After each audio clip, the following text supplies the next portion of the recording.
Om Gan Ganpate Namah. Today, we embark on a divine journey into one of the most powerful and mystical scriptures of Sanatana Dharma, the Ganapati Upanishad. A sacred text that unveils the cosmic form of Lord Ganesha, the remover of obstacles, the bestower of wisdom, and the guardian of success. But do you know, the Ganapati Upanishad is not just a hymn, it's a spiritual key that unlocks the hidden secrets of prosperity, inner peace, and enlightenment. It reveals that Lord Ganesha is not just the son of Shiva and Parvati but the supreme consciousness, the eternal Brahman. This powerful scripture declares, Twamev Pratyaksam Tattvamasi, you alone are the visible reality of the supreme truth. Ganapati is beyond birth and death, the one who pervades the entire universe, the Omkar Swarupa, the embodiment of Om, the primordial sound of creation. Chanting the Ganapati Upanishad daily can destroy obstacles and bring success in every aspect of life. Sharpen intellect and bless us with divine wisdom. Enhance positivity and remove negativity. Strengthen spiritual energy and deepen meditation. So, are you ready to invoke the divine energy of Lord Ganesha? Let's chant together. Om Gam Ganpate Namah. Feel the vibrations, feel the transformation.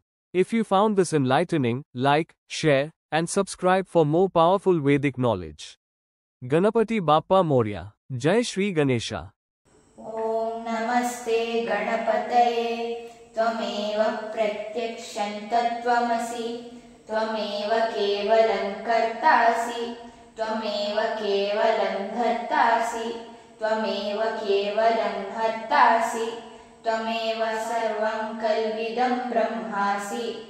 त्वं साक्षादात्मासि नित्यं ऋतं वच्मि सत्यं वच्मि अवत्वं माम् अववक्तारम् अवश्रोतारम् अवदातारम् अवधातारम् अवानुचानमवशिष्यम् अवपश्चात्तात् अपुरस्तात् अवोत्तरात्तात् अवदक्षिणात्तात् अवचोद्वात्तात् अवाधरात्तात् सर्वतो मां पाहि पाहि समन्तात् त्वं वाङ्मयस्त्वं चिन्मयः त्वमानन्दमयस्त्वं ब्रह्ममयः त्वं सच्चिदानन्दमितिरोऽसि त्वं प्रत्यक्षं ब्रह्मासि त्वं ज्ञानमयो विज्ञानमयोऽसि सर्वं जगदिदं तत्त्वो जायते सर्वं जगदिदं त्ववतिष्ठति सर्वं जगदिदं त्वायमेष्यति सर्वं जगदिदं त्वायि प्रत्येति त्वं भूमिरापो नलो निदो नभः त्वं चत्वारि वाक्पदानि त्वं गुणत्रयातीतः त्वम् अवस्थात्रयातीतः त्वं देहत्रयातीतः त्वं कालत्रयातीतः त्वं मूलाधारे स्थितोऽसि नित्यं त्वं शक्तित्रयात्मकः त्वं योगिनो ध्यायन्ति नित्यं त्वं ब्रह्मस्त्वं विष्णुस्त्वं रुद्रस्त्वं इन्द्रस्त्वं अग्निस्त्वं वायुस्त्वं सूर्यस्त्वं चन्द्रमास्त्वं ब्रह्मभूर्भुवस्वरो गणादिं पूर्यमुच्चार्य वर्णादिं सदनन्तरम् अनुस्वारः परतरः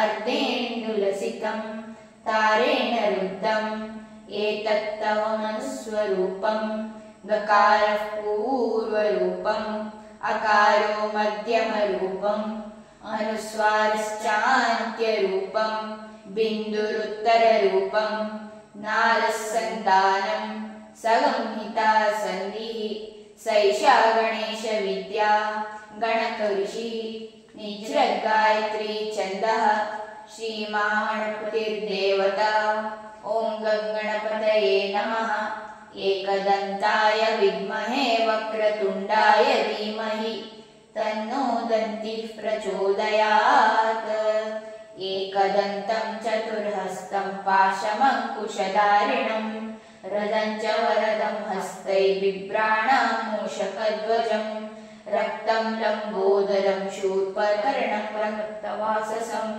रक्तैर्गन्धानुलिप्ताङ्गं रक्तपुष्पैः सुपूजितं भक्तानुकम्पिनं देवं जगत्कारणमच्युतं आविर्भूतं च सृष्ट्यादौ प्रकृतेः पुरुषात् परम् एवं ध्यायति यो नित्यं स योगी योगिनां वरः नमो रातपतये नमो गणपतये नमः प्रमथपतये नमस्तेऽस्तु लम्बोदराय एकदन्ताय विघ्ननाशिने शिवसुताय श्रीवरवरदमूर्तये नमः एतदर्थर्वशिष्टं योगीते स ब्रह्मभूयाय कल्पते स सर्वविघ्नैर्न बाध्यते स सर्वत्र सकमेतते स पञ्चमहापापात् प्रमुच्यते सायमदीयानो दिवसकृतं पापन्नाशयति प्रातरदीयानो रात्रिकृतं पापन्नाशयति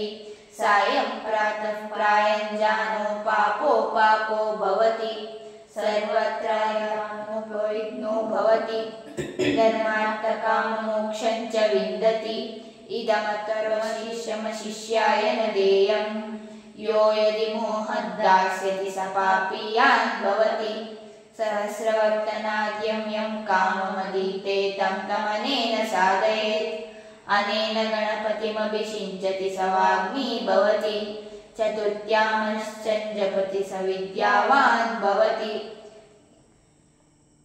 इत्यतर्मणवाक्यं ब्रह्माद्यावर्णान् विद्यान् विवेति कदाचनेति यो दूर्वाङ्कुरैर्यजति स वैश्रवणोपामो भवति यो लाजैर्यजति स योषोवान् भवति स मेधावान् भवति यो मोदकसहस्रेण यजति स वाञ्छितफलमाप्नोति या साध्यसमिद्भिर्यजति स सर्वं लभते अष्टो ब्राह्मणं सम्यक् ग्राहयित्वा सूर्यवर्चस्वी भवति सूर्यग्रहे महानद्यां प्रतिमासन्निधौ आजप्त्वा सिद्धमन्त्रो भवति महाविघ्नात् प्रमुच्यते महादोषात् प्रमुच्यते महापापात् प्रमुच्यते महापापायात् प्रमुच्यते स सर्वविद्भवति य